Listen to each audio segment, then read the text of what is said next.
한 번에 합격 해커스. 네, 여러분 안녕하십니까, 반갑습니다. 오늘 시험이 있었습니다. 여러분들 정말 고생 많이 하셨고요. 여러분들이 얼마나 노력하셨고 그 다음에 진심을 다해서 공부하신 부분 제가 누구보다 잘합니다. 결과를 떠나서 다시 한번 여러분들 수고하셨다는 말씀을 드리고요. 자, 오늘은 여러분들 결과 생각하지 마시고 자기가 고생 많이 하셨고 그 다음에 노력을 많이 하셨기 때문에 본인한테 좀 위로의 시간을 가져주실 부탁드리도록 하겠습니다. 자, 그럼 이제 경찰학 해설을 진행하도록 하겠는데요. 자, 일단 먼저 해설하기 전에 올해 24년도 경찰학 시험 총평과 문제 분석을 먼저 말씀드리고 문제 하나하나씩 해설을 진행하도록 하겠습니다. 자, 먼저 일단 문제 분포도인데요. 이번 시험은 뭐 여러분 다 아시다시피 22년 2차 때 이후부터는 자, 이제 분포를 정확히 맞추고 있습니다. 그래서 경찰학의 기초는 파트에서 자, 12문제 출제됐고요. 그 다음에 경찰행정법 정확히 14문제 맞췄고요. 경찰행정학도 정확히 6문제. 그 다음에 한국경찰, 외국경찰에서 각각 한 문제씩 2문제. 그 다음에 경찰학 강론에서 6문제. 그래서 자, 30%, 35%, 15%, 15%, 5%. 정말 칼같이 진도를 딱 분포를 맞춰서 출제를 했습니다. 여기서 이거 뭘 알 수 있냐면, 이제 우리 경찰학 시험은 자, 분야별 출제 빈도를 되도록이면 최대한 맞추려고 노력해서 문제를 출제한다는 거 기억하시고, 그렇기 때문에 여러분들 한쪽에 치우치지 마시고 자, 전체적으로 밸런스 있게 공부를 잘 하셔야 돼요. 자, 여기 하나고요. 두 번째 봅니다. 이제 제가 뭐 대략적인 난이도를 정해봤는데 난이도라고 하는 것은 사람마다 좀 차이가 있기 때문에 제가 말씀드리기 좀 그렇습니다만 결론부터 말씀드리면 자, 이번 우리 24년 1차 경찰학 시험은요, 확실한 건 있어요. 아주 어려운 문제도 아닙니다. 그 다음에 절대 쉬운 문제도 아니에요. 그래서 딱 중간 정도의 난이도로 문제가 출제가 됐다라고 보시면 될 것 같은데, 이제 문제가 뭐냐면 이 중간 난이도긴 한데, 그러니까 객관적으로 보면은 중간 난이도로 보이는데 이제 예전처럼 그렇게 만만하게 푸는, 그러니까 문제를 딱 보자마자 뭐 1, 2초 만에 답이 딱 보이는 이런 문제는 거의 출제가 안 됐어요. 그래서 문제를 좀 꼼꼼히 읽어보셔야 되고 그 다음에 사고도 좀 하셔야 되고 이런 문제들이 좀 많이 출제가 됐습니다. 그래서 이게 무슨 말이냐면 제가 동영 강의 때나 그 다음에 기본 강의 때도 누누이 강조했습니다만 기출 문제를 너무 맹신하시면 안 된다는 거예요. 왜냐하면 자, 문제가 40문제로 바뀌어졌고 그러면서 예전에 출제가 안 된 부분도 나오지만 또 가장 중요한 트렌드는 예전에 바꿔내지 않았던 부분들을 출제하고 있다는 것입니다. 됐죠? 그래서 올해 문제를 봐도요, 여러분들 숫자 바꿔내거나 계급 바꿔내거나 이게 가장 전통적인 경찰학 문제인데 할 수 있다, 해야 한다 이런 문제들이 거의 자취를 사라져가고 있습니다. 그래서 생각하셔야 되고 그 다음에 이해하셔야 되고, 자, 그렇다고 해서 암기가 중요하지 않다는 거 아닙니다. 암기로 푸는 문제들도 있어요. 그래서 암기도 하셔야 되고, 그래서 결론적으로 보면 자, 우리가 공부하는 파트가 됐건 그 다음에 이해, 정리, 암기 다 뭡니까? 밸런스 있게 균형감 있게 공부하는 것이 무엇보다 중요하다고 보입니다. 자, 그래서 난이도를 대략적으로 제가 나눠봤는데 자, 학급에 해당되는 문제가 한 16에서 20문제 정도가 돼요. 근데 올해 시험은 이 학급은 무조건 다 맞추셔야 됩니다. 문제가 어렵지 않기 때문에. 그 다음에 여기 이제 좀 여러분들 어렵다고 느낄 만한 문제들, 자, 요게 4-5문제가 출제가 됐고요. 그 다음에 중간 정도 난이도의 문제가 15에서 20문제 정도로 출제가 됐습니다. 그러니까 이게 무슨 말이냐면요, 여러분들 자, 이제는 이번 문제 출제가 좀 잘 된 게 확실하게 이제 변변력을 가질 수 있는 문제가 출제가 됐어요. 자, 그런데 문제는 이 중급 난이도입니다. 그래서 상하고 하는 뭐 거의 의문의 저 없이 쉽게 맞출 수 있었을 거예요. 대부분 다. 요건 좀 어렵게 느꼈을 거거든요. 문제는 이 중급이에요. 중급 문제가 꽤나 출제가 됐잖아요. 근데 공부를 좀 꼼꼼하게 제대로 잘 하신 분들이었다면 이 중급 문제가 쉽게 느껴졌을 겁니다. 그래서 이 문제들을 거의 다 맞췄을 거예요. 근데 내가 공부하는 방향이나 또는 이해가 좀 부족하신 분들은 이 문제들이 좀 어려웠을 겁니다. 그래서 제가 보기엔 그래요. 제 판단으로는 올해 24년 1차 시험의 관건은 경찰학이 되지 않을까 싶습니다. 왜 그러냐면 경찰학은 제가 지금 계속 카페를 보면서 모니터링을 하고 왔는데 점수 갭 차이가 너무 커요. 그래서 자, 내가 좀 시험을 잘 봤다라고 하신 분들은요, 거의 대부분 자 90점 이상 받으셨어요. 그러니까 이 두 문제 여기를 거의 다 맞추신 거죠. 되셨나요? 자, 그런데 좀 시험을 못 보신 분들은요, 중간 점수대가 별로 없어요. 그러니까 80점에서 뭐 82.5점, 뭐 77.5점 요 때가 별로 없고요. 또 못 보신 분들은 대부분 다 많이 틀리신 분들이 많더라고요. 그래서 60점대 분들이 좀 엄청 많았습니다. 그러니까 중간대 점수가 좀 적어요. 그게 왜 그러냐면 이 중급을 얼마나 잘 처리했느냐에 따라 달라지기 때문에 결론은 올해 24년 1차 시험은 경찰학이 관건이 되지 않을까 싶습니다. 그래서 이 문제들을 잘 맞추셨으면은 여러분들이 합격권의 점수를 받을 수 있을 것 같고, 그렇지 않으신 분들은 점수가 좀 많이 낮게 나오지 않았을까 싶어요. 자, 아무튼 요 정도 레벨로 출제가 됐다라고 보시면 될 것 같습니다. 그래서 단적으로 보면은 23년 2차 때 이때 시험보다 더 쉬웠다, 이거 많이 맞추신 분들이에요. 23년 2차보다 더 어려웠는데 이런 분들은 이 문제들을 좀 많이 틀리셨습니다. 그래서 중급 난이도 문제를 누가 더 많이 맞췄느냐에 따라서 점수 차이가 많이 벌어진 시험에 있다고 말씀드리고요. 자, 그 다음에 이제 앞으로 출제 경향을 내서 문제 유형을 좀 정리해 봤는데요. 자, 제가 누누이 강조했죠. 자, 22년도 시험 개편 이후에 판례 문제의 비중이 계속 늘어나고 있습니다. 그래서 올해도 판례 문제가 6문제가 나오고 있어요. 그 다음에 이론의 비중이 또 높아졌죠. 그래서 이론 문제가 또 상당히 많이 나왔어요. 자, 예전 우리 시험은 거의 뭐 80%가 조문 문제였는데, 자, 요즘에는요 거의 이 정도 비율을 유지합니다. 그래서 조문 문제가 딱 절반, 그 다음에 이론 문제가 보시다시피 대략적으로 봤을 때 한 35%에서 40% 비중, 그리고 판례가 15에서 10% 비중, 이렇게 출제가 되고 있어요. 결국 이것도 뭡니까? 결국은 그렇죠, 한쪽에 치우치면 안 되고 결국 셋 다 마찬가지입니다. 밸런스를 갖고 팔방민이 되셔야 돼요. 그래서 이런 것들 자 출제 추이 잘 보시고, 아무튼 최근 우리 경찰학 시험은 판례하고 이론 비중이 점점 높아져 가고 있는데, 제가 보기에는 앞으로도 요 정도 비율로 출제가 되지 않을까 싶습니다. 자, 그런데 올해 우리 경찰학 시험에 아주 특징이 하나 있었습니다. 바로 뭐냐면 이 이론 파트에서 특히 범죄학, 그렇죠, 이 범죄학 파트 문제가 되게 많이 나왔어요. 자, 그래서 제가 범죄학을 한 두세 문제 정도 예측을 했는데 범죄학 문제에서 올해 내문항이 출제가 됐습니다. 내문항이.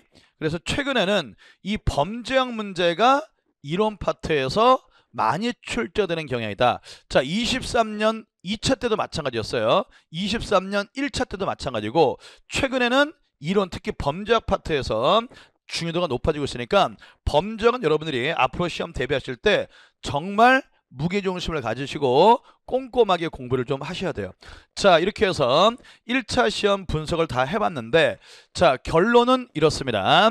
제가 판단하기에는 서울청 기준이에요. 서울청 기준 봤을 때 남경의 경우에는 그래도 77.5점에서 80점 정도. 그러니까 개수로 하면은 틀린 개수가 8, 9개. 그러니까 10개를 넘어가면은 조금 힘드실 것 같고요. 8, 9개 정도 안쪽에는 들어오셔야 그래도 합격권이 되지 않을까 싶어요. 자, 반대로 여경의 경우입니다. 여경의 경우는 역시 서울청 기준 봤을 때 그래도 8개 안쪽. 제가 봤을 때는 그래도 7개 안쪽은 들어가셔야 됐죠. 여경은 좀 합격권이지 않을까 싶습니다.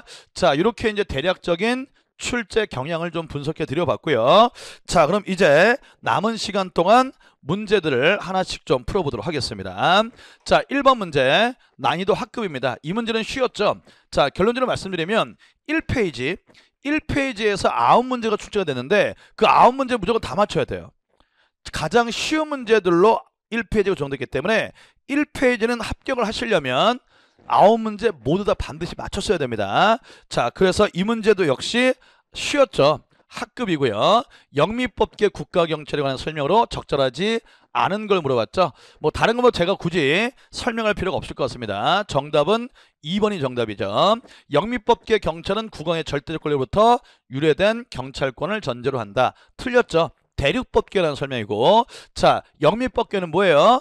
시민이 경찰이고 경찰이 시민이기 때문에 자치권을 중심으로 해서 자치권을 위임받은 셰리프, 보안관, 경찰의 기능을 발전했기 때문에 국왕의 절대 권리로 발전한 건 대륙법계 국가. 쉽죠? 정답 2번이었습니다. 자, 2번 문제로 넘어갈게요. 자, 이것도 역시 학급 문제입니다. 다 맞추셨어야 돼요. 다음 기억 내용에 들어갈 내용으로 가장 적절한 걸 구하라고 했습니다. 자, 이거 뭐 다른 거 볼 것도 없죠, 여러분들. 이미 뭡니까? 프랑스죠, 프랑스. 프랑스.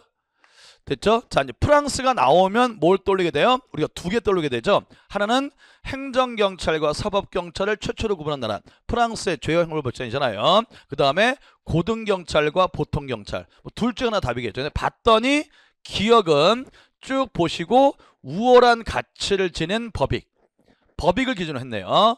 자, 그 다음에 나중에는 사상, 종교, 집회, 뭐가 나옵니까? 사상이 나오죠. 아, 고등한 가치, 집회, 정치, 사상. 이 뭡니까? 요게 고등경찰이 되겠죠. 그 다음에 두 번째, 니은은 교통, 안전, 풍속, 유지. 뭡니까? 사상과 정치 이외의 법익을 보호한단 말이에요. 쉬운 문제죠. 이것도 역시 고등경찰과 보통경찰, 프랑스에서 구분됐다고 했죠. 정답 4번이 되겠습니다. 넘어갑니다. 3번 문제. 자, 이것도 우리가 뭐 문제를 많이 풀었고 아주 쉬운 문제, 학급 문제입니다. 바람직한 경찰의 역할 모델 중 범죄와 싸우는 경찰 모델에 관한 설명으로 가장 적절하지 않는 것을 골라라. 자, 뭐 정답 쉽게 나오죠. 1번이 정답입니다. 자, 오늘날 바람직한 경찰 모델은 뭐라고요? 범죄와 싸우는 경찰 모델이 아니라 치안 서비스 제공자로서의 모델이죠. 정답 1번이 되겠습니다. 경찰 활동의 전 부분을 포괄한 용어로 가장 바람직한 모델은 얘가 아니라 치안 서비스 제공자로서의 경찰 모델. 정답 1번이고요. 자, 4번 갑니다. 경찰 윤리 강령이라는 설명, 적절하지 않는 것을 고르는 문제입니다. 자, 요거요. 4번 지문이 좀 생소할 수 있는데 이 4번 지문은 우리가 모의고사에서도 여러 번 봤던 문제예요. 자, 그리고 뭐 4번이 조금 생소하다 할지라도 1번, 2번, 3번이 명확히 맞았기 때문에 자, 그러니까 이런 식으로 두 문자가 필요합니다, 여러분들. 그래서 이해를 무시하는 게 아니라 이해도 잘 해야 되고요. 그 다음에 두 문자를 따셔서 암기할 사항들을 축약해서 암기도 해야 됩니다. 그래서 3번 맞는 지문이죠. 우리가 두 문자 뭐라고 했습니까? 윤세원서, 윤리원장, 세경찰 신조, 경찰원장, 경찰서비스원장. 3번 맞고요. 자, 1번과 2번은 뭐 가장 대표적인 경찰 윤리 강령의 단점, 문제점으로 지적되는 것이죠. 자, 이제 4번이 정답이 되는데 보시면 국립경찰의 탄생 시 이념적 지표가 된 경찰 정신은 대륙법계 영향으로 봉사와 질서를 경찰의 행동 강령에 삼았다. 요건 뭐예요? 그렇죠. 영미법계죠. 대륙법계가 아니라 봉사란 말이 나오면 뭐 다 쓰잖아요. 주민을 위한 봉상이 높은 제도는 자치경찰제 영미법계입니다. 그래서 대륙법계 영향이 아니라 영미법계 영향이죠. 쉬운 문제 4번 정답이고요. 자, 그다음에 5번. 존 클라인의 내부 고발의 윤리적 정당성 요건으로 가장 적절하지 않는 것을 고라고 했습니다. 자, 이것도 너무 정답이 쉽게 보이는 문제예요. 정답은 3번이 정답이 되겠습니다. 자, 여기 나머지 내용들은 다 맞고요. 적절한 도덕적 동기에 의해서 뭐가 필요합니까? 또 어느 정도의 성공 가능성이 있어야 된다는 것도 내부 고발의 정당한 요건이죠. 근데 마지막에 뭐라고 되어 있어요? 성공 가능성은 불문한다. 요게 땡이죠. 자, 그래서 5번의 정답 3번이 되겠고요. 넘어가겠습니다. 6번 문제. 자, 뭐 부정청탁 금지법, 공직자 이해충돌 방지법, 워낙 최근에 강조되는 법이다 보니까 역시 두 문제 모두가 출제가 됐습니다. 자, 부정청탁 금지법인데요. 적절하지 않는 걸 고르는 문제예요. 뭐 나머지는 쉽기니까 여러분들이 쉽게 보시고 뭐 맞출 수 있을 거라 생각하고 정답은 3번입니다. 공직자 등은 외부 기관에 요청으로 사령을 받는 외부 강의를 할 때는 소속 기관장이 외부 강의를 마친 날로부터죠. 10일 이내에 서면으로 신고해야 되는데 다 맞는데 뭐 우리 경찰학은 가로가 나오면 가로를 조심해야죠. 자, 국가 및 지방자치단체를 포함한다고 되어 있죠. 국가나 지자체가 외부 강의를 요청한 경우에는 이때는 신고 의무가 적용되지 않습니다. 그래서 포함이 아니라 제외로 바꿔야겠죠. 제외로. 뭐 나머지는 뭐 다 쉬운 얘기고. 자, 2번 같은 지문은 제가 수업 시간에 강조했죠. 부정청탁금지법이 개정되면서 비실명 대리신고를 변호사를 통해서 하도록 법을 개정했잖아요. 개정된 법률도 물어봤어요. 자, 아무튼 6번의 정답 맞추셔야 됩니다. 이거 반드시 3번이 정답이고요. 7번 문제로 갑니다.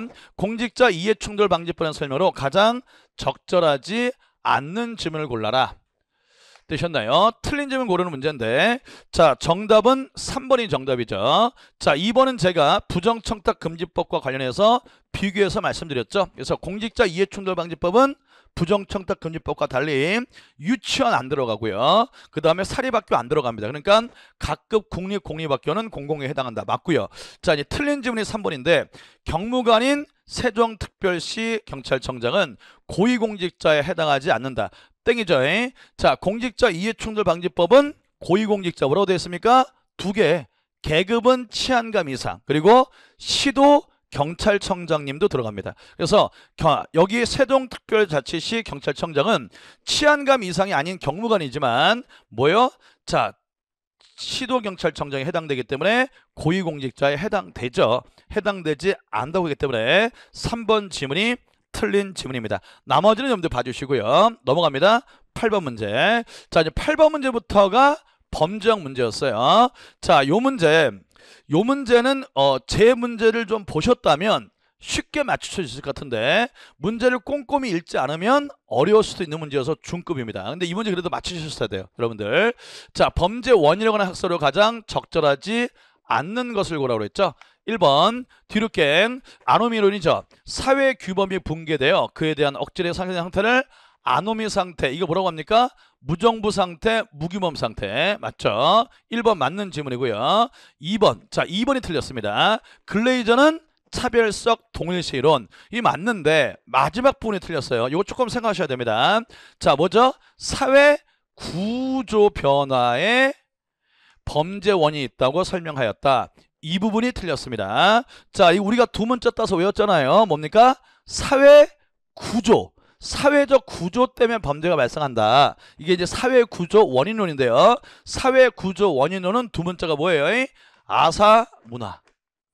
아사문화니까 아노미론, 사회해체이론, 그 다음에 문화해체이론, 문화전파이론, 그 다음에 하이문화이론인데 여기에 차별적 동일시론이 없잖아요. 그렇기 때문에 정답 2번입니다. 글레이저의 차별적 동일시론은 사회 구조적 원인에서 범죄를 찾는 게 아니라 사회 과정 원인론이잖아요. 그래서 2번이 틀린 질문이 되겠습니다. 3번 탄넨바움 낙인이론, 코엔의 하이민화 이론은 모두 맞게 서술이 되어 있습니다. 8번의 정답 2번인데요. 자, 이 문제 조금 까다롭지만 무조건 맞추셔야 돼요. 합격하시려면. 넘어갑니다. 그 다음에 9번 문제. 자, 이제 9번 문제는요, 이거를 제 책에 있어요. 근데 책에 제가 거기다가 볼드 처리로 강조를 해놨고요. 두 번째로는 책을 좀 꼼꼼히 보셔야 된다는 겁니다. 그래서 억제이론, 고전주의 범죄 이론이죠. 자, 여기서 처벌은 개량된 처벌의 고통과 범죄로 인한 이익 사이에 함수관계로 설명되는 이론의 핵심적인 내용에 해당되는 것을 고르라고 했죠. 해당되는 것을 골라라. 자, 여러분들, 고전주의 억제이론의 핵심이 뭡니까? 범죄자는 범죄를 통해서 얻는 이익과 범죄를 통해 받는 불이익, 형벌이잖아요. 이걸 이익교량해서, 자, 범죄로 인한 불이익보다 이익이 더 크면은 범죄로 나아간다는 거 아닙니까? 그래서 범죄를 어떻게 예방하자고 해요? 처벌을 확실하게, 엄격하게 해서, 자, 범죄를 예방하자고 하잖아요. 그러면 범죄로 인한 이익과 처벌, 형벌과의 함수관계로 범죄의 예방을 펼치게 되는데, 그때 형벌 측면에서 요구되는 게 뭐냐는 거예요. 세 개죠. 처벌의 확실성, 처벌의 엄격성, 처벌의 신속성입니다. 그래서 자, 형벌의 확실, 엄격, 신속성 다 책에 있는 겁니다. 근데 이거를 꼼꼼히 안 보셨다면 2번 질문하고 좀 헷갈릴 수 있었죠. 자, 두 개는 같고 요게 좀 다른데, 요거 신속성이에요. 신중성은 형벌의 정도나 세기에 관계가 없잖아요. 그래서 정답은 1번이 정답이 되겠습니다. 자, 9번 문제도 충분히 맞출 수 있는 문제고 설사 모르더라도 사고를 좀 하시면 맞출 수 있었던 문제입니다. 넘어갑니다. 10번 문제. 범죄 예방 이론에 관한 설명으로 가장 적절하지 않는 지문을 고르는 문제입니다. 자, 여기 나와 있는데 다른 지문은 다 맞습니다, 여러분들. 자, 요건 아주 쉬운 문제였어요. 3번이 정답이죠. 특별 예방 이론, 그 다음에 일반 예방 이론, 이 설명을 바꿔낸 문제입니다. 일반 예방 이론이 일반적인 국민들이 잠재적 범죄라고 보고 일반 국민의 범죄를 예방하는 것이 일반 예방 이론이고요. 특별 예방 이론은 뭐다? 범죄자, 특정한 범죄자의 재벌 막는 거죠. 그래서 요 설명이 바뀌어졌습니다. 정답은 3번이 정답이 되겠고요. 나머지 1번, 2번, 4번은 맞는 질문이니까 여러분들 한번 읽어봐 주시길 바랍니다. 자, 그 다음에 11번 문제, 이거 상급 문제인데요. 자, 맨델스존의 피해자와 가해자의 관계에서 자, 피해자의 유형 분류를 묻는 문제인데, 자, 일단은 이 11번 문제는요, 제가 여러분들한테 진심으로 사과를 드립니다. 제가 이 문제가 나올 거라고는 솔직히 예상을 못했어요. 자, 이게 범죄학에서 쓰이는 좀 디테일한 이론이거든요. 근데 요 문제가 출제가 됐습니다. 지금 4문제죠. 다 범죄학 문제였어요. 자, 그런데 이 문제는 여러분들이 범죄학에서 맨델스존의 피해자 유형 이론을 모르신다 할지라도 충분히 내용 찬찬히 보시면 감으로라도 충분히 맞출 수 있는 문제였습니다. 자, 여기 뭐라고 되어 있나요? 피해자 유형 분류 중 가해자와 같은이죠. 같은 정도의 책임이 있는 피해자에 해당되는 사례로 가장 적절하지 않는 것을 고르라고 했습니다. 자, 무슨 얘기입니까? 가해자와 피해자가 그 책임이 동급이라는 거예요. 그럼 여러분들 한번 생각해 보세요. 가해자와 피해자의 책임이 동급인 게 뭡니까? 자살. 됐죠? 내가 나를 죽이면 자, 가해자 피해자가 동일시 되잖아요. 이게 바로 자, 가해자와 같은 정도의 책임 있는 피해자입니다. 그러면 너무 쉽죠? 아니, 이걸 몰라도, 이 무슨 말인지 몰라도 지금 4개의 질문 중에서 질주로 다른 게 뭡니까? 이거죠. 2번. 됐죠? 동반 자살. 그 다음에 자살 미수의 피해자. 자기가 자기 죽이려다가 미수에 그친 거죠. 그 다음에 촉탁살인 뭡니까? 날 죽여달라고. 됐죠? 촉탁한 피살자입니다. 이해되셨나요? 그럼 답이 될 게 뭐 이 내용을 몰라도요, 질주로 다른 게 딱 하나예요. 2번 부모에게 살해된 폐류다. 됐죠? 자, 요게 정답이 되겠습니다. 이건 뭐예요?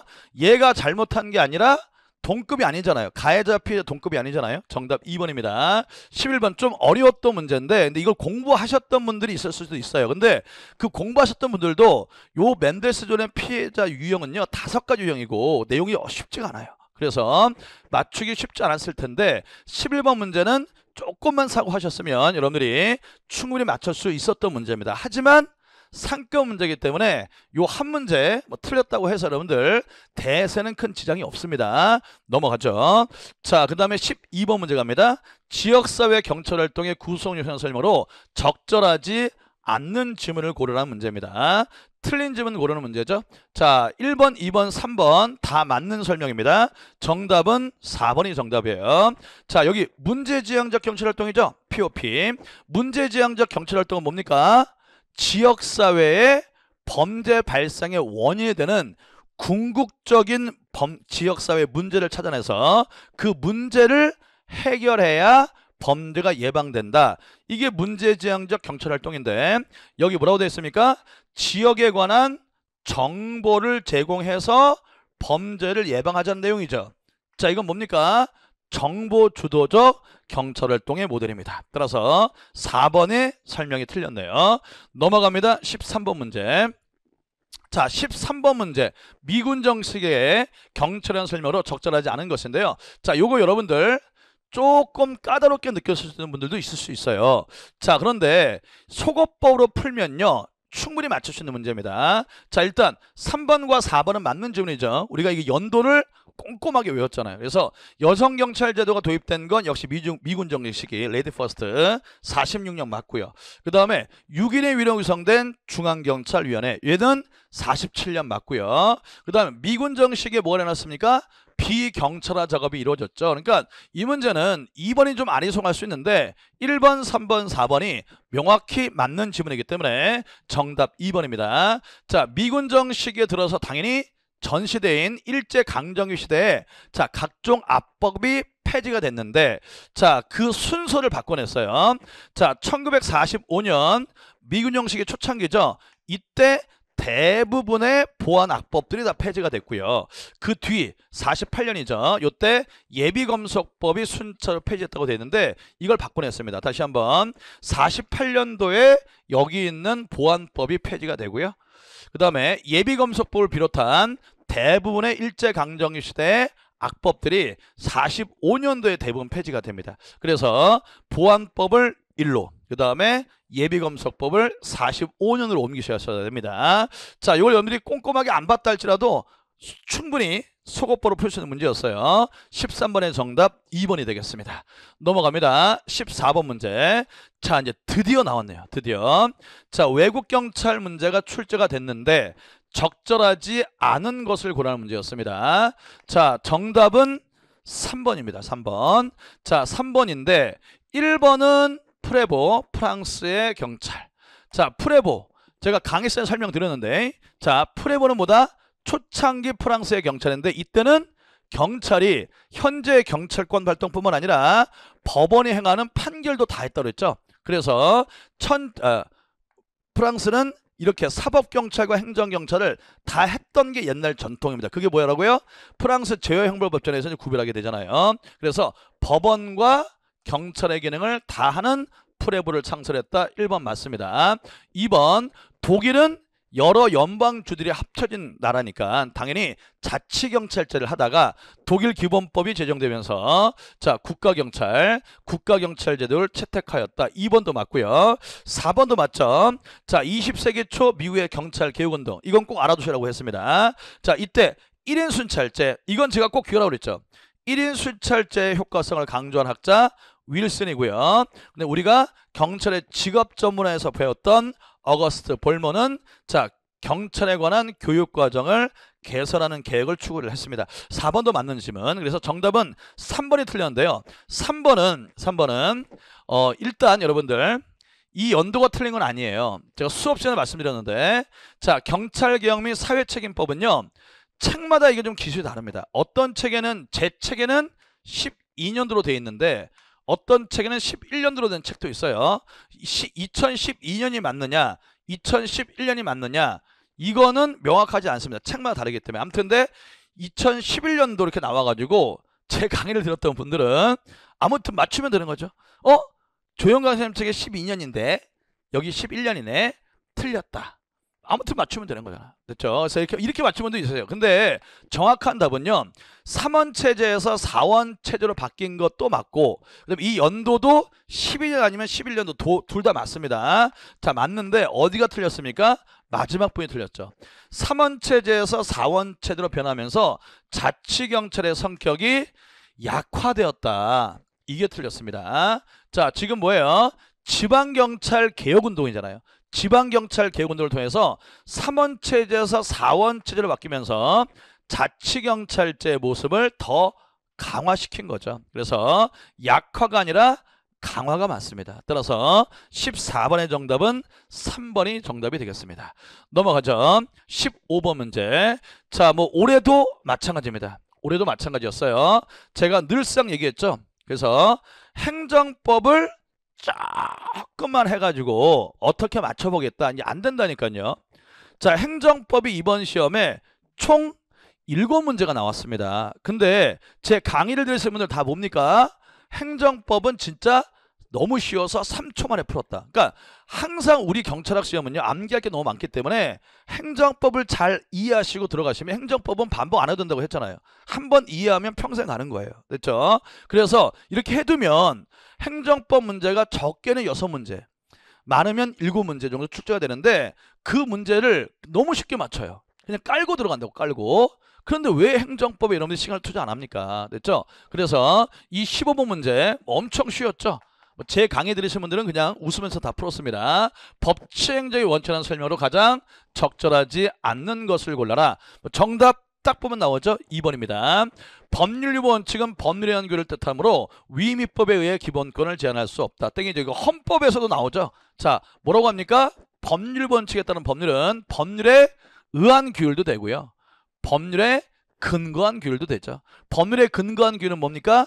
법률에서 위임받은 법규명령, 위임명령도 자 법률보의 법적 근거가 되기 때문에 위임법에 의해서도 얼마든지 국민의 기본권을 제한할 수 있다죠. 나머지는 다 맞는 지문이고요. 넘어갑니다. 16번 문제. 자, 이거 뭐 제 강의를 들으셨다면 제 목소리가 기억나셨을 거예요. 자, 이거 중급인데 당연히 다 맞추셔야 됩니다. 시도자치경찰위원회 설명으로 가장 적절하지 않은 것을 물어봤는데요. 자, 정답은 1번, 2번, 3번은 조문 그대로죠. 정답은 4번입니다. 자, 제가 동형 모의고사 할 때도 이런 식의 기출문제가 많이 나온다고 했죠. 자, 보세요. 시도지사는 시도자치경찰위원회가 소속된 데잖아요. 그래서 시도지사는 시도자치경찰위원회와 한 식구입니다. 한 식구. 내부적 통제예요. 내부적 통제의 경우는 뭐다? 자, 제2요구가 의결이 적정하지 아니하다고 판단할 때죠. 이건 맞고요. 근데 지금 4번은 경찰청장이에요.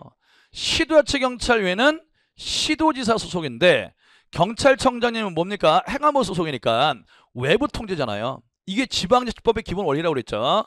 외부 통제이기 때문에 외부 통제의 경우에는 아무 때나 막 제2요구하게 되면은 자치권, 자치경찰권을 침해할 수가 있기 때문에 법령 위반, 현저한 공익 위반만 하시도록 했죠.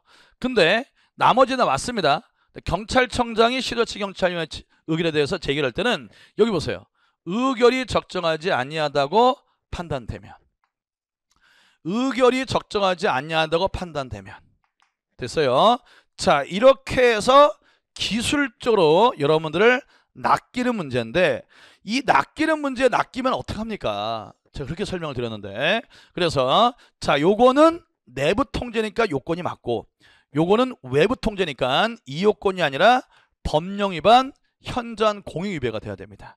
나머지는 다 맞아요. 그러니까 여러분들이 공부를 하실 때 자, 기출문제만 풀으셨던 분들은요, 경찰청장하고 국가경찰위원회 행안부 장관 거쳐 요것만 봅니다. 요것만. 그래서 여기 문제가 없네? 맞았네. 이렇게 하시면 안 된다고 그랬어요.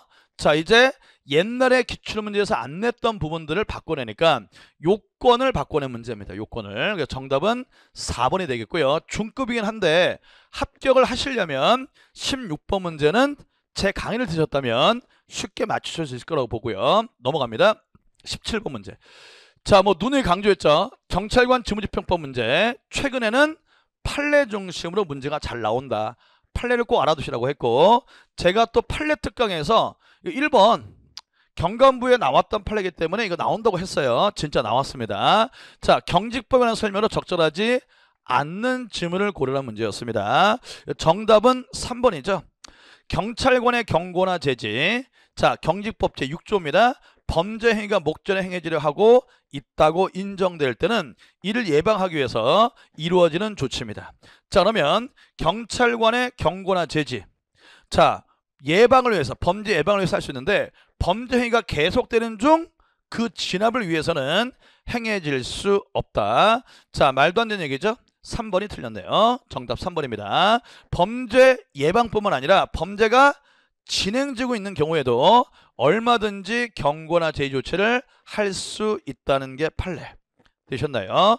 자, 그런데 이 판례 설사 모른다 할지, 제 책에 있어요. 이 판례를 모른다 할지라도 지금 뭡니까? 자, 경고나 제지를 할 수 있는 경우인데 예방을 위해서 할 수 있다면 진압의 경우에는 당연히 할 수 있죠. 위험이 더 크잖아요. 이해되셨나요? 자, 이렇게 해서 정답, 실문의 정답 3번이고요. 자, 요 4번 지문 같은 건 판례죠, 판례. 이거 누구나 다 아는 판례잖아요. 그래서 형사법에서도 배우는 판례. 자, 경범죄처벌법상 인근소란 행위. 자, 신고를 받고 출동한 경찰관, 주차 차단기 내린 사건 있죠?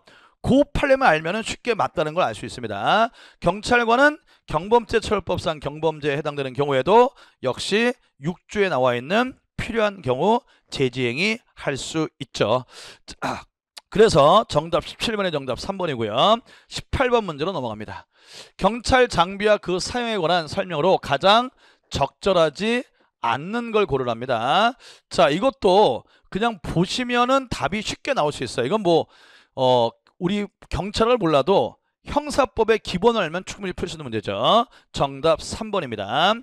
경찰관이 농성진압 과정에서 경찰 장비를 적법하게 사용한 경우입니다. 상대방이 그로 인한 생명, 신체 등 위해를 면하기 위해서 대항하는 과정에서 경찰 장비를 손상시켰다면 이는 현재 부당한 침해에서 벗어나기 위한 행위로서 정당방위에 해당한다. 땡이죠. 경찰관의 경찰 장비 사용이 적법하라고요. 적법한 경우에는 그에 대한 행위를 정당방위로 볼 수 없죠. 형법만 알아도 풀 수 있는 문제. 정답은 3번이 틀린 지문이 되겠습니다. 18번의 정답 3번. 중학교 문제고요. 자, 그 다음에 19번 문제 갑니다. 경찰관 직무집행법, 그 다음에 경찰관의 정보 수집 및 처리에 대한 규정인데, 자, 다음 중 적절하지 않는 걸 고른 문제입니다. 자, 이 문제도 마찬가지예요. 이 문제도 기출문제에서 절대 안 바꿔내는 걸 바꿔냈어요. 자, 다 맞고요. 틀린 질문은 1번이 정답이 되겠습니다. 자, 어디가 틀렸나요? 여기가 틀렸죠? 공공의 질서가 들어가면 안 됩니다. 자, 이게 뭡니까? 경찰관 직무집행법 8조의 2죠. 자, 뭡니까? 경찰관은 범죄, 재난, 공공갈등 등 공공의 안녕과 공공의 질서가 들어가면 안 돼요. 이건 뭡니까? 불문법 질서죠. 성문법 질서에 대한 위험과 예방과 대응을 위한 정보 수집, 작성, 배포, 수반된 사실을 확인할 수 있답니다. 공공의 질서 X입니다. 공공의 질서 조심하셔야 되죠. 근데 이 1번 질문이 좀 애매해도요. 2번, 3번, 4번이 뭐 너무 쉽게 맞다는 걸 알 수 있었기 때문에 속옷보로 충분히 풀 수 있는 문제입니다. 좀 어려웠지만 충분히 풀 수 있는 문제예요. 자, 상급 문제입니다. 상급 문제인데 합격을 하시려면 상급을 다 틀리면 합격이 안 되잖아요. 근데 상급 문제들 중에서 요건 그나마 풀만 했어요, 여러분들.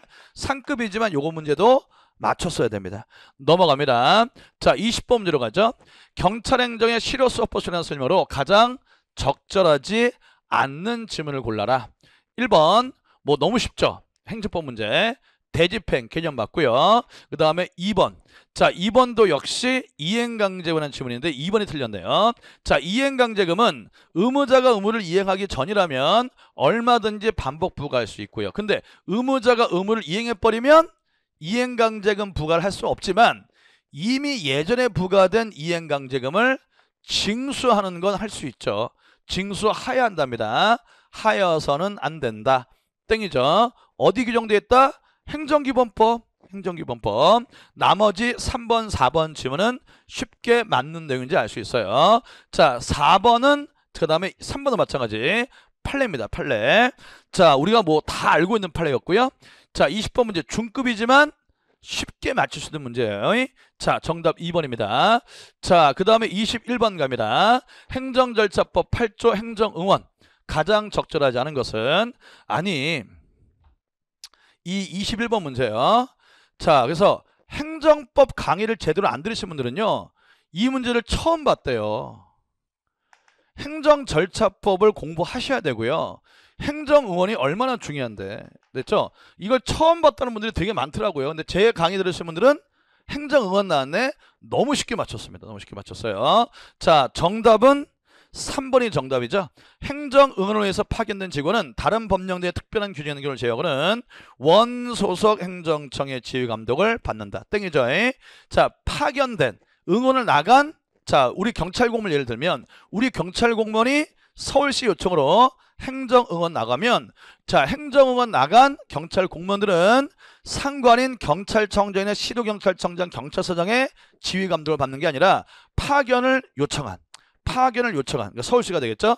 파견을 요청한입니다. 파견을 요청한 행정청의 지휘감독을 받는 거죠. 제 강의를 들으셨으면 너무 쉽게 맞추는 문제입니다. 자, 이제 이런 거에서 이제 점수차가 확확 나는 거예요. 됐죠? 행정법을 제대로 하신 분들은 이 21번 문제를 너무 쉽게 금방 맞추는데 행정법을 제대로 안 하신 분들은 21번 문제 보고 이거 뭐야? 이러면 한 문제지만 다음 문제까지 영향을 끼칠 수가 있습니다. 그래서 행정법은 왜요? 아니 이거 암기 안 해도 된다니까요. 행정법은 한 번만 좀 잘 이해해 두시면 계속 반복 안 해도 쭉 간다니까요. 이걸 하겠습니까? 아니면 여러분들 자 법전 하나를 통째로 다 외워도 까먹고 그걸 하시겠습니까? 당연히 행정법을 탄탄히 해놓으면 이게 진짜 편한 거예요. 됐죠? 양의 범위를 넓혀서 까먹고 또 넘겨 까먹고 또 넘겨. 왜 이렇게 공부하냐 말이지. 그래서 21번 같은 문제는 쉽게 맞출 수 있는 문제. 정답 3번입니다. 넘어갑니다. 그 다음에 22번 개인정보보호법이라는 설명으로 가장 적절하지 않은 것은 자, 이 문제가 좀 어려웠죠. 그래서 최근에 개인정보보호법이 계속 나오고 있습니다. 저도 모의고사 문제 냈는데 제 수업을 들으셨고 모의고사를 풀어보신 분들은 이 문제 물론 다 지문이 없습니다만 그래도 몇 개의 지문을 충분히 OX를 할 수 있었을 거예요. 자, 조금 어렵게 출제가 됐는데 이거 상급입니다. 근데 이 문제는 좀 어려웠던 문제이기 때문에 틀려도 크게 대세 지장은 없는 문제입니다. 자, 보시면 결국 개인정보보호법 근데 결론부터 말씀드리면 여러분들 내가 만약에 2차 준비한다. 개인정보보호법이 계속 나오고 있네. 개인정보보호법을 열심히 잘해야겠구나. 안 돼요, 안 돼. 왜요? 이 개인정보보호법은요, 진짜입니다. 여러분들이 나중에 실무 가시면 진짜 중요한 법은 맞아요. 정말 중요합니다. 자, 그런데 문제가 뭐냐면 이 법이요, 조문이 너무 많아요. 200조문 가까이 되고요. 조문이 한 조문이 기본 한 7항 8항까지 있어요. 양이 엄청난 거죠. 그래서 이 개인정보보호법은 너무 중요하고 최근에 또 시험에 잘 나오지만 너무 양이 많기 때문에 이거를 다 보는 것은 어렵습니다. 됐어요. 그래서 제가 자료 나눠드렸죠. 그 정도 보시면 돼요. 거기서 여기에 한 3지문 정도가 있습니다. 아무튼 결론은 1번, 2번, 3번 맞고요. 자, 3번은 제가 출제했던 지문이죠. 그래서 자, 2번이군요. 2번. 목욕실, 탈의실 이런 데서는 뭐다? CCTV, 이동형 CCTV, 영상정보 처리기기요. 설치할 수 없는데 자, 뭐라고요? 교도소, 정신보건시설소 이런 곳에는 시설 설치가 가능하다고 그랬죠. 헌법재판소 판례 합헌이라는 판례도 있고요. 그래서 2번은 맞는 지문입니다. 자, 1번은 원칙에 관한 내용이기 때문에 1번도 맞고요. 자, 근데 4번이 틀린 지문이에요. 개인정보 처리자는 통계 작성, 과학적 연구, 공익적 기록 보존 등을 위해서 가명 정보를 처리하는 경우에는 정보 주체에게 이를 알리고 동의를 받아야 한다. 땡입니다. 자, 정보 주체에게 알리고 동의를 받을 필요가 없다라고 법에 규정되어 있죠. 자, 이거 제가 강의 시간에 설명했는데 제가 강의 시간에 뭐라고 했습니까? 됐죠? 통계 작성이 뭐예요? 뭐긴 뭐예요? 여러분 전화로 이번 총선에서 누구 찍으실 겁니까? 이런 물어보는 거예요.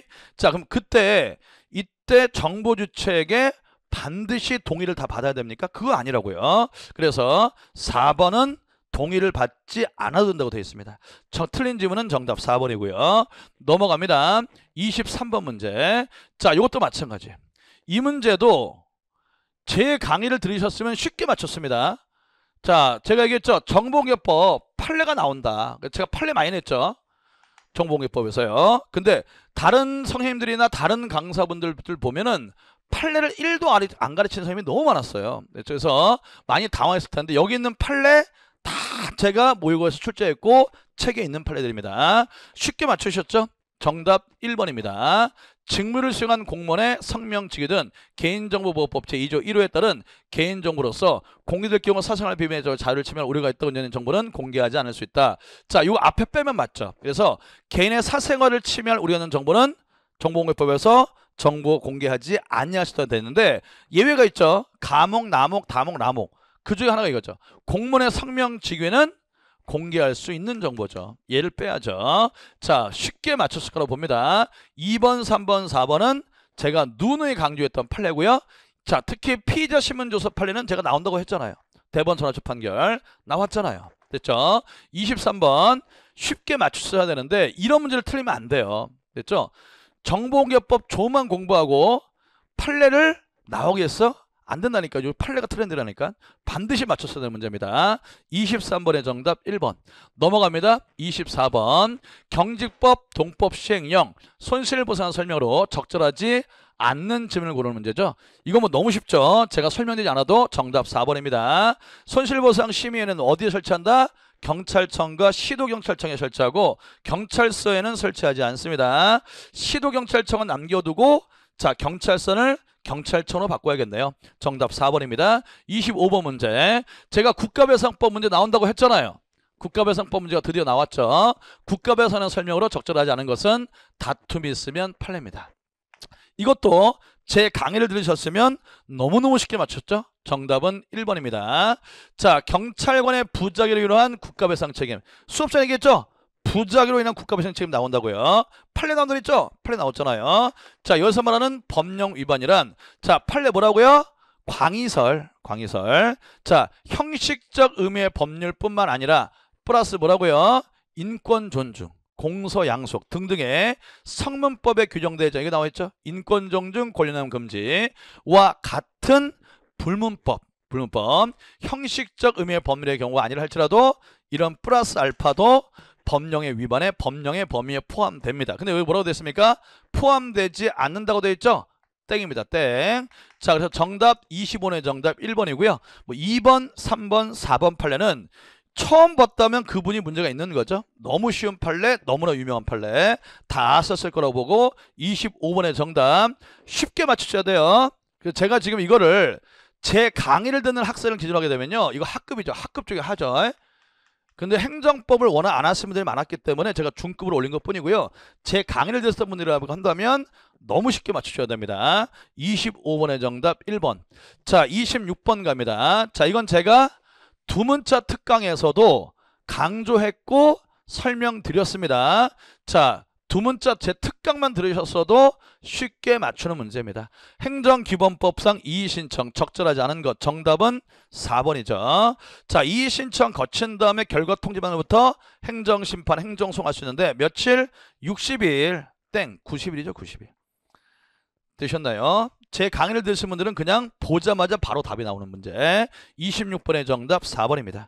넘어갑니다. 27번 문제. 행정심판법상 행정심판에 관한 설명 역시 적절하지 않은 것. 역시 제가 뭐라고 그랬습니까? 행정심판법 하기 싫어요. 하라고 그랬잖아요. 하라고 그랬죠. 근데 제 모의고사 문제를 푸셨다면은 그냥 저절로 정답이 나옵니다.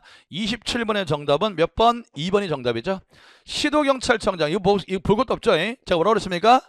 경찰청장이 됐건 시도경찰청장이 됐건 경찰서장이 됐건 간에 우리 경찰기관의 처분에 대해서는 무조건 뭐라고요? 중앙행정심판위원회. 중앙행정심판은 어디 소속되어 있습니까? 국민권익위죠. 경찰청에 두는 행정심판의 심리재결한다. 땡이죠. 너무 쉽죠 이건. 됐지? 자, 2번 문제. 역시 이것도 마찬가지예요. 제 수업 들었으면요. 하 중에 완전 하 문제예요. 근데 이거 전혀 모르는 분들이 좀 많아가지고 행정법을 하나도 안 하니까 중하로 바꿨는데 아무튼 너무나 쉽게 맞출 수 있는 문제입니다. 27번의 정답 2번입니다. 넘어갈게요. 28번 문제. 이거 뭐 암기 문제인데 경찰 물려 행사하는 기준과 방법이란 규칙상 자 지금 뭐예요? 순서 적폭지 그러니까 적극적 저항. 자 가운데 거죠. 5개 중에 가운데 겁니다. 대상자에 대해서 경찰이 사용할 수 있는 물리력의 종류로 가장 적절하지 않은 것. 자 요거요 어렵지 않습니다. 자 일단 언어적 통제는 뭐죠? 맨 처음에 나오죠. 이건 기억나실 거 아닙니까? 수능 단계부터 할 수 있는 거니까 자 수능 단계에 있으면 당연히 적적정 단계도 할 수 있죠. 자 그 다음에 여기 2번 체포 등을 위한 수갑 사용. 이것도 다 외웠죠. 수갑 사용은 순서 적폭지 모두 가능하다. 이것도 당연히 할 수 있고요. 그 다음에 분사기. 자 분사기는 이 적극적 저항부터 분사기를 사용할 수 있어요. 그래서 1번, 2번, 4번은 적극적 저항 단계 이렇게 누적되니까 다 사용할 수 있는 거고요. 3번 신체 부위를 위한 가격. 얘는 폭력적 저항부터 사용할 수 있는 거죠. 정답이 3번입니다. 자, 요거 암기만 되셨으면은 쉽게 맞출 수 있는 문제인데 자, 이 문제처럼 암기를 요하는 문제, 100% 암기를 요하는 문제도 나와요. 그래서 이해도 중요하고 암기도 중요하고 암기할 때는 역시 두 문자를 따서 하는 수밖에 없습니다. 자, 29번으로 갑니다. 다음에서 설명하는 조직 편성의 원리와 가장 관계가 깊은 것을 물어봤어요. 관계 깊은 것. 자, 요거 아주 쉬운 문제였죠. 자, 뭐 요 하나만 첫 번째만 읽어봐도 답이 나오죠. 뭡니까? 분업의 원리입니다. 분업의 원리. 자, 분업의 원리에 관한 설명은 쉽죠. 4번이 정답입니다. 분업의 원리의 단점은 정형적 반복적 업무 수행 때문에 작업에 관한 흥미 상실, 사람이 기계화된다는 비판이 있죠. 너무 분업의 원리를 강조하게 되면은 할거주의가 초래될 수 있습니다. 정답 4번이고요. 30번 문제로 갑니다. 이건 너무 쉬웠죠. 또 국가재정법상 경찰 예산에 관한 설명으로 가장 적절하지 않는 것을 골라라. 자, 이건 뭐 읽어보자마자 답이 바로 나오죠. 정답 1번입니다. 자, 이거 뭐라고요? 키워드 5개라고 그랬죠. 다시 한번 1월 31일 해당, 그 다음에 5회계년도 기재부 장관 이거 뭐라고 돼 있어요? 경찰청장님. 너무 쉽죠? 땡. 기재부 장관으로 바꿔야 됩니다. 나머지 3개 지문 모두 맞고요. 반드시 맞춰야 되는 문제. 넘어갑니다. 31번 문제. 자, 경찰 장비 관리 규칙은 개정이 됐기 때문에 우리가 여러 차례 했고요. 31번 문제 비록 개수형이기 때문에 중급으로 제가 갖다 놨습니다만 쉽게 맞출 수 있는 문제였어요. 자, 그래서 설명으로 옳은 것이 몇 개냐 물어봤죠. 옳은 개수를 물어봤습니다. 자, 정답은 다 맞았어요. 다 맞고 하나만 틀렸죠. 여기 리을 지문 틀렸고 모두 맞는 지문입니다. 자, 리을 볼까요? 경찰관의 장은 무기를 휴대한 데 중에서 정신건강상 우려가 되어 치료가 필요한 자였을 때는 즉시 대한 무기를 탄약을 회수하여야 한다. 땡이죠. 자, 뭐라고요? 중사, 두 문자. 중사만 자, 강제 회수 대상자고요. 그 위에 불고문 중에 하나죠. 자, 문제. 우려가 있는 경우. 자, 여기 있죠. 문제. 불고문. 자, 불고문의 경우에는 할 수 있다죠. 이미 회수 대상자입니다. 리얼이 틀렸고요. 나머지 기현, 니은, 디귿이 맞습니다. 정답 3개 3번. 넘어갈까요? 32번 문제. 이것도 암기 문제죠. 자, 지금 32번 문제는 뭐라고 했어요? 자, 접근하는 것을 방지해서 안내를 받아 출입해야 되는 구역 안에 해당되는 장소는 물어봤어요. 자, 우리가 이거 어떻게 했죠? 구안내. 자, 기억납니까? 구안내. 그래서 제한구역입니다. 따라서 제한구역이 있고 통제구역이 있는데 우리가 통제구역을 외웠죠. 자, 통제구역에 해당되는 두 문자 뭡니까? 비암이 기상하여 무기로 처리했다. 비암이 기상하여 무기로 처리했다. 요게 통제구역이니까 요거 빼면은 자, 제한구역에 해당되는 장소가 나오겠죠. 자, 무기 있죠. 무기. 여기 있네. 무기 탄약고 빼야죠. 그 다음에 자, 여기 기상. 이 상이 뭡니까? 상황실이죠. 상황실 빼야죠. 통제구역이니까. 그 다음에 처리했다 있죠. 처리실 빼야죠. 남는 건 쉽게 나오죠. 정답 1번입니다. 32번의 정답 1번. 33번 갑니다. 뭐 이것도 너무 쉬웠죠. 경찰과 대중매체의 관계라는 내용으로 인물을 바르게 연결한 것을 골라라. 자, 기억 뭡니까? C공으로 해서 C공. 공생관계 C가 뭡니까? 크랜든. 그 다음에 여기 엘리트 집단. E가 나오면 엘리트 E죠. E라고 했어요. 에릭슨이죠. 에릭슨. 그 다음에 디귿. 결혼생활은 마크하는 것. 다들 기억나시죠? 두 문자. 로버트 마크입니다. 정답은 4번이 정답이 되겠고요. 34번 갑니다. 계급제와 직위분류제에 관한 설명이다. 자, 가장 적절하지 않는 것을 고라고 했어요. 틀린 질문. 자, 이것도 너무 쉽습니다. 반드시 맞춰야 되는 문제. 정답 4번이죠. 동일 직무에 대한 동일 보수의 원칙을 확립함으로써 보수 제도의 합리적 기준을 제시하는 것은 직위분류제죠. 직위분류제. 너무 쉬운 문제. 계급제에 관한 설명이 아닙니다. 기억나나요? 자, 그래서 34번의 정답은 4번. 1번, 2번, 3번도 너무 쉬운 지문. 맞는 지문이고요. 35번 갑니다. 자, 이제 35번. 이게 좀 불이탄데요. 자, 이거는 저도 이 문제 보고 깜짝 놀랐어요. 제가 보기에는 35번은 만점자 방지로 낸 문제 같습니다. 그래서 요거를 뭐 공부해서 알아달라기보다는 만점을 맞기 위해서 낸 한 문제가 바로 이 35번 문제다. 그래서 요 문제는요, 그것도 우리 시험에 나온 적도 없고 옛날에 승진 실무 문제, 실무 조각 문제에서 옛날에 한번 나왔던 문제인데 피의자 유치 및 호송 규칙에 관한 설명으로 가장 적절하지 않은 것은 틀린 질문 고르는 문제죠. 자, 이거 모르셔도 됩니다, 여러분들. 정답은 2번이 정답입니다. 동시에 2명 이상의 피의자를 입감시킬 때는 경위 이상의 경청에 입회하여 순차로 입감시키라고 되어 있는데요. 정답은 동시에 3명 이상이에요. 근데 이 문제는 실무형 문제이기 때문에 만점 방지로 나온 문제예요. 요건 틀려도 아무런 지장이 없습니다. 정답 35번의 정답 2번이고요. 자, 36번 넘어갑니다. 자, 요 문제가 좀 까다로웠죠. 까다로웠어요. 자, 아동청소년 성불한 법률에 관한 설명으로 옳은 것은 모두 몇 개냐? 옳은 것. 자, 정답은 나머지 지문은 모두 맞습니다. 자, 기억은 우리가 쉽게 맞는 지문 알 수 있죠. 성착취물 재수수 미수범 처벌 규정이 있는 겁니다.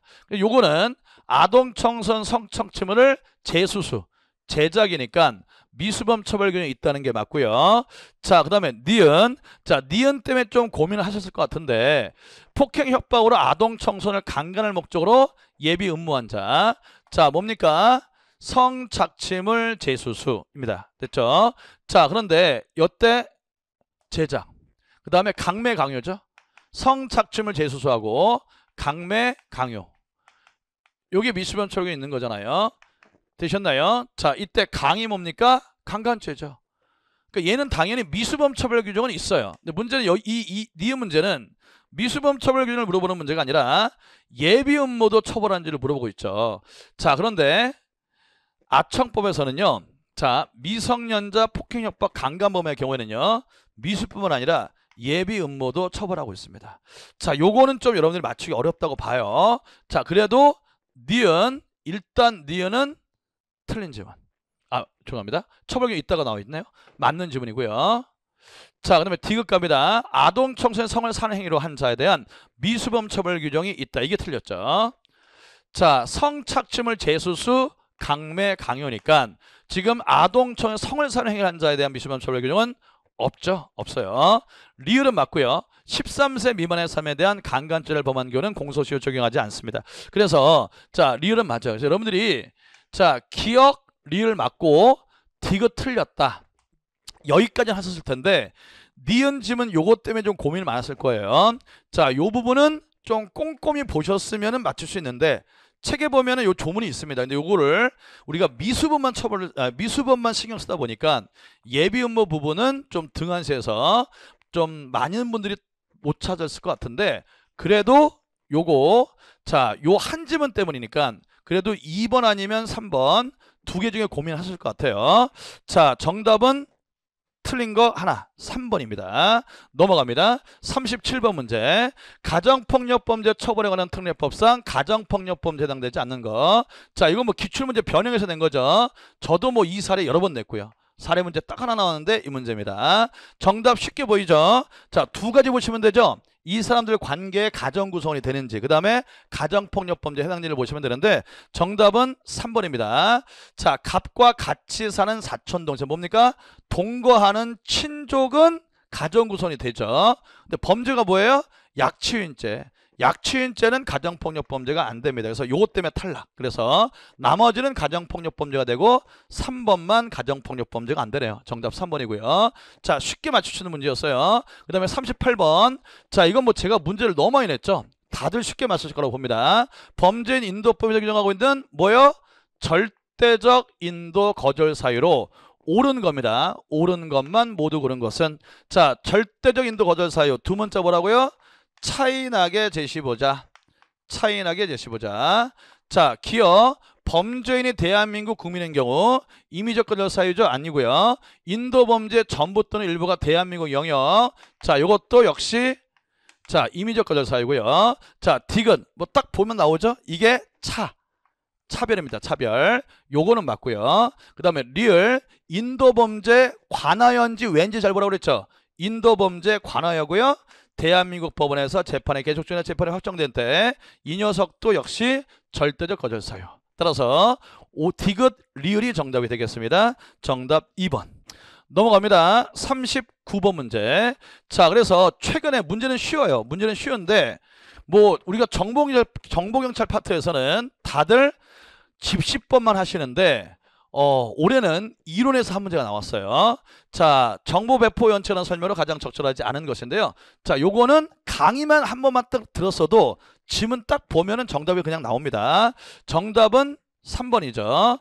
적시성의 원칙. 적절한 시점에 정보를 배포하는 건데 여기 뭐라고 되어 있습니까? 먼저 생산된 정보는 우선적으로 배포한다고 되어 있죠. 3번 지문이 틀렸습니다.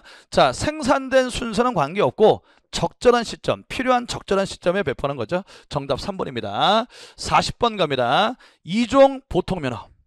자, 교통경찰이 나왔는데 너무 쉽게 나왔죠. 2종 보통면허를 취득한 자가 운전할 경우 무면허운전이 되는 것을 찾아라. 자, 우리가 2종 보통면허 두 번째 뭡니까? 사모님 식사하세요. 3.5. 사모님 식사하세요. 14죠. 그래서 승합차는 10인이야. 화물자동차는 4톤이야. 특수자동차 3.5톤 이하인데 자, 원자는 당연히 들어가고요. 1번, 2번, 3번을 볼 수 있죠. 여기 특수자동차 총 중량 4톤이죠. 3.5톤 이하라고요. 그래서 요거 몰면은 운전면허 범위 아니기 때문에 무면허운전이 됩니다. 정답 4번. 자, 이렇게 해서 이제 우리가 문제를 다 봤는데 결론적으로 말씀드리면 1페이지에서요. 합격을 하시려면 다 맞추셔야 됩니다. 그 다음에 두 번째 페이지에서는 11번의 맨델스존 문제 그리고 자 13번이나 14번 문제 오케이. 그래서 여기서 많이 틀려봤자 두 문제 이상 틀리면 안 돼요. 두 페이지에서는 두 문제 안쪽으로 들어왔어야 되고 그 다음에 세 번째 페이지 19번부터 25번까지인데 여기서는 한 문제 정도 제 강의 들으신 분들 전제로 했을 때 한 문제 정도 됐죠? 자, 그 다음에 네 번째 페이지 26번부터 33번까지인데 여기도 28번 정도 암기 안 하면 틀릴 수 있는데 여기도 많이 틀려봐야 한 문제 정도 됐어요. 총 4문제입니다. 그 다음에 34번부터 40번까지 오케이. 35번 36번을 틀리셨다 할지라도 여기에선 두 문제 나머지 문제는 다 맞추셨어야 돼요. 그래서 이렇게 보면은 자, 여러분들이 기본적인 공부를 하셨다면 그리고 암기를 좀 충분히 하시고 이해도 제대로 하셨다면 6문제 안으로는 끊을 수 있는 문제입니다. 그래서 물론 여러분들이 수험에서 실수도 하실 수 있고 또 조금 생소한 문제가 있어가지고 떨릴 수 있다는 점을 감안해서 제가 마이너스 더 2개 해가지고 80점 정도를 합격권으로 봤는데요. 아무튼 제가 예상한 것보다는 경찰학에서 실수를 많이 한 분들이 많더라고요. 그래서 커트라인이 충분히 떨어질 수 있으니까 여러분들 최종적인 합격자 발표까지는 일단 180점 이상이신 분들은 체력을 좀 하시길 바랍니다. 하시길 바라요. 자, 그리고 다시 한번 강조하지만 만약 결과가 좋지 않으신 분들은 제가 다음 주나 그 다음 주에 전반적으로 다 상담을 해 드릴 테니까 꼭 반드시 오늘 여러분들 치신 그 문제지 있죠. 그 문제지를 버리지 마시고 만약에 내가 결과가 안 좋다라고 하시는 분들은 지금 당장 여러분들이 시험 전에 풀었던 그 문제지에다가 틀린 문제 체크하시고요. 그 틀린 문제에서 내가 왜 이걸 오답을 골랐는지를 다 써놓으세요. 지금 빨리. 여러분들 지금 문제지에다가 틀린 문제 옆에다가 오답 고른 이유를 오답 고른 원인을 이게 하루만 지나가도 다 까먹어요. 오답을 고른 원인을 반드시 써놓으시고 제가 대규모 상담 진행하시면 꼭 상담 잘 받으시고 저랑 같이 24년 2년도에는 꼭 다 합격하도록 노력을 합시다. 그리고 180점 정도 이상이 되시면 청관계없이 무조건 합격자 발표까지는 여러분들이 체력을 좀 열심히 해주시길 부탁드리고요. 아무튼 여러분들 수고 많이 하셨고요. 제 강의가 많이 부족했지만 시험을 잘 보셨다면 전적으로 여러분들이 최선을 다해서입니다. 정말 축하하고 좋은 점수 받으신 분들 꼭 합격할 기원하고요. 점수가 안 좋으셨다 할지라도 여러분들 인생은 아무도 몰라요. 됐죠? 제가 수많은 수험생들을 봤지만 빠른 시기에 합격해서 잘 되신 분들보다 안 되신 분들도 대단히 많습니다. 그래서 가장 좋은 건 가장 적게 합격하는 거예요. 그 적기가 여러분들 뭐 빨리 합격하실 거 있지만 그렇지 않아요. 빨리 합격한다고 해서 반드시 좋은 게 아닙니다. 가장 적정한 시기에 합격하는 것이 내 인생 전체에서 좋은 거예요. 그래서 여러분들이 내가 공부를 안 했다거나 놀았다거나 이렇게 자책하지 마시고, 나는 충분히 열심히 했다면 그걸로 박수를 드리고요. 여러분들 조금만 더 기다렸어요. 여러분들도 적기에 꼭 합격할 수 있을 거라고 봅니다. 여러분들 시험 보느라 너무 고생하셨고, 자, 꼭 여러분들의 합격을 기원하도록 하겠습니다. 감사합니다.